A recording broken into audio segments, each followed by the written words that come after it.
Hey guys, Professor Bill, Comic Book University, and Superman, Year 1. This is the book we've been waiting for. I think I could have waited a little bit longer. Because, it's like you put a bird in the oven, and you're waiting for it to cook, and you're so hungry you pull out early, and it's still frozen. It's like, damn, I should have just left it in a little while. This could have incubated a little bit longer. You know what I'm saying? Like, this is a preemie. There's a premature birth, and like the drawing, the art wasn't done, the story wasn't done, and anyway, this is going to be 64 page. This is a 64 page issue. The other 3 issues will also be 64 pages.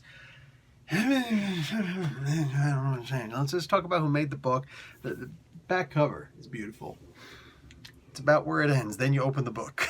It's like a bad wrestling match. You get these 2 amazing wrestlers, oh my God, you got Undertaker and Goldberg. Wow, they're actually going to fight. And then the bell rang. So let's talk about this book, all right? Superman Year 1, story and art by Frank Miller and John Romita Jr., Danny Mickey on art, Alex Sinclair on the colors, John Workman on letters, John Romita Jr. with Danny Mickey and Alex Sinclair on the cover, Frank Miller with Alex Sinclair doing the variant cover. And Superman was, of course, created by Jerry Siegel and Joe Shuster. This is book 1 of 3. Listen, man. Reading this book and this slight change to it's really just a change to his Smallville story. I'm almost looking forward to something more interesting like Bendis's change that he's going to be doing, that he's already in the process of doing to Krypton's history, man. Like, what the hell was this? Look, I'm not saying the story was bad, but when you attach Year 1 to a character, Batman, Dark Knight Returns, Frank Miller, right? Bam! That was amazing. Batman Year 1, Year 2, Year 3. They were amazing. Then, and things like this come along. I'm going to just stick with All-Star Superman myself. Bruh. I feel... Here, there were a couple of really good moments in here, okay? There might have been a few, but there were not even 4. I promise you there were not 4. Everyone will agree there were not even 4 good moments in this book, dude. And for a 64-page book, magazine style, and Black Label? Can we have uncensored Batman Damned? I would pay to see more Batawang. I'm not gay. I'm not into that stuff. I'm just saying I would so much prefer you know what this comic book needs? Is more Batawang. All right? Screw the cowbell. It needs Batawang. As opposed to this. This is boring. There are parts that just don't make sense.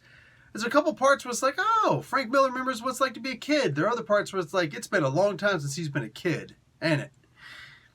This was not a fun book. This was not, in my opinion, this is not even worth picking up unless you think that this is going to skyrocket in price.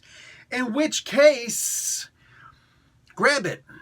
But my recommendation, try and sell it quick before the price starts to fall and dwindle back down. I could be wrong, and I don't like to put prices on things, but if this thing, in a year, if this thing sells for $20, I'll be surprised. All right? And I could very well be surprised. I could be shocked and amazed. This thing might go for $1 million. You might like this comic book. But, this is one of those things where it's like, dude, you're calling it Superman Year 1. Anybody remember Ryback in WWE? Stupid! How do you attach Year 1 to a Superman comic book? We finally get a Superman Year 1 comic book, and this is what you deliver to me.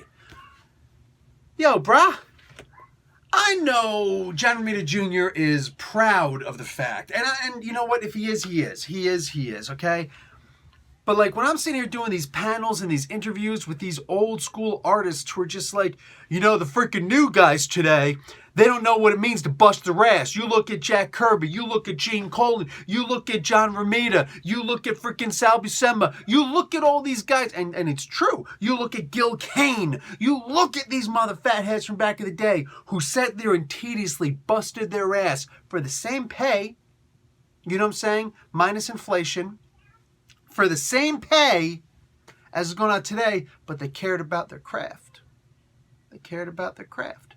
They care about the idea that one day in the future, somehow, like there are people who sit there and tell me, it's like people come up and they ask me for my signature, but my signature is in the book.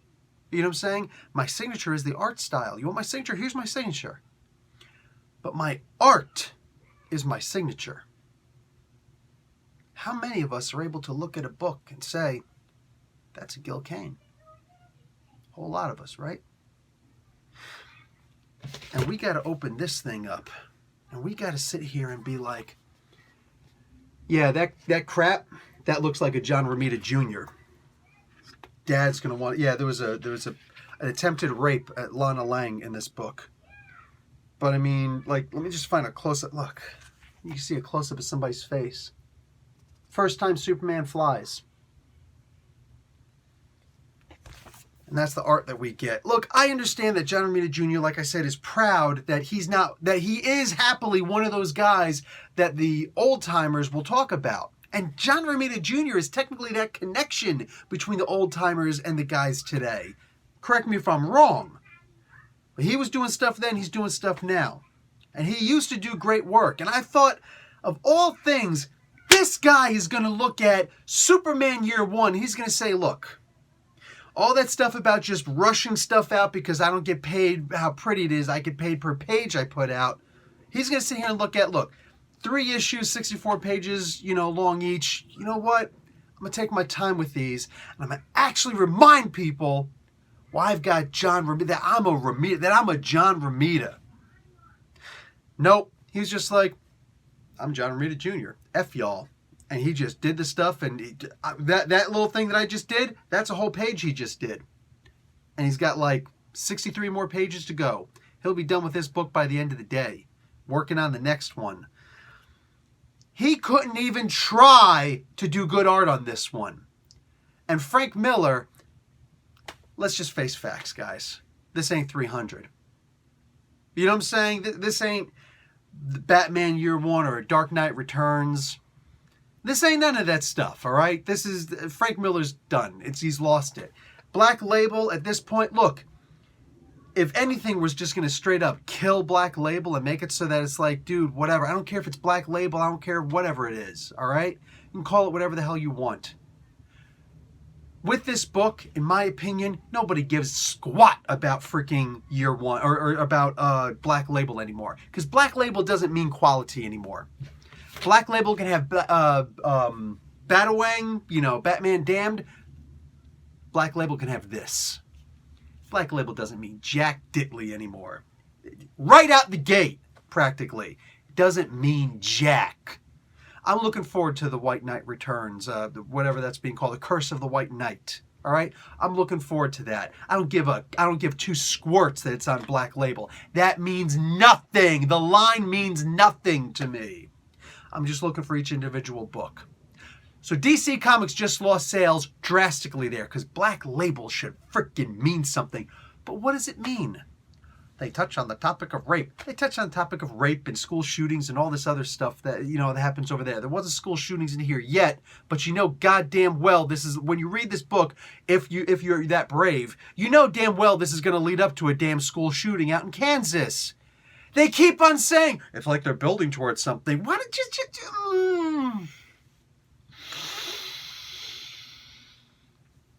Sorry. I don't know why this book was made. I'm actually disappointed this book was made. This book should not have been made. You want to make a Frank Miller book with freaking John Romita Jr. on this stuff? Go ahead, but call it Superman A Different Take. Superman effing whatever. Okay, no, I'm still doing actual titles here. Superman I Farted. Call it whatever you want.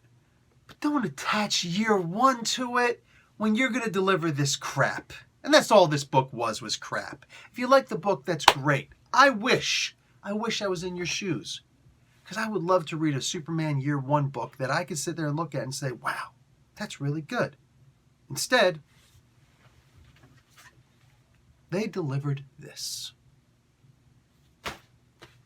You sons of bitches. Someone let this get out the door. Someone wasn't brave enough to say, hey, Frank Miller, what is this? You just put 64 pages of this on my desk? You said this was year one. Yeah, it's year one. Get back to your goddamn desk. Get the hell out of here with this crap. What is this crap? Don't. I don't care if it's Frank Miller. I don't care if it's Frank Miller. If it ain't good, it ain't good, and it don't deserve to be published. Tell me I'm wrong. Tell me I'm wrong. At this point, John Romita Jr. and Frank Miller, these guys are perfect together. These are two old-timers, one older and timier than the other, who literally just don't care anymore. They don't have it anymore. I don't know why they're here. I know exactly why they're here. They're here to make a couple bucks of a bunch of people who think that they're gonna be rich off of this. Dude, I'm done. I'm so sick of DC Comics handing out subpar crap by people with a big name who don't live up to that name anymore. They used to. There was a day. That day is long gone, man. That day don't exist no more. I'm done. Professor Bill, Comic Book University. Class dismissed.